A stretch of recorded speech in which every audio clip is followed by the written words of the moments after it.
ছিলাম। তো হঠাৎ দেখলাম শুভেন্দু অধিকারীর গাড়ি যায়। তো যেতে যেহেতু দলটা করি, জয় বাংলা বলার ইচ্ছা গেল, জয় বাংলা বললাম।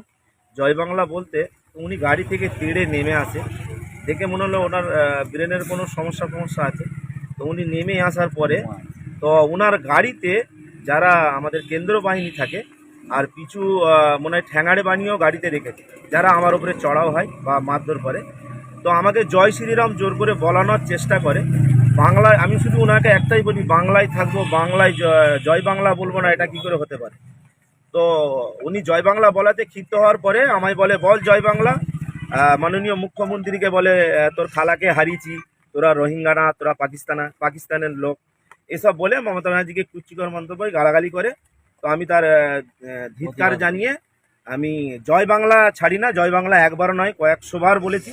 বলাতে ওনার যারা গাড়িতে ছিল ঠ্যাঙাড়ে বাহিনী, ওনাদিকে অর্ডার দেয় মারার জন্য।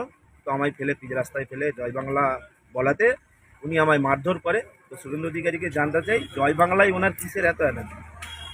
একদম একদম। তো আমরা দেখতে পাচ্ছি তাবারক হোসেন, যেখানে তার হাতেতে তাকে মারধর করেছে, তার হাতে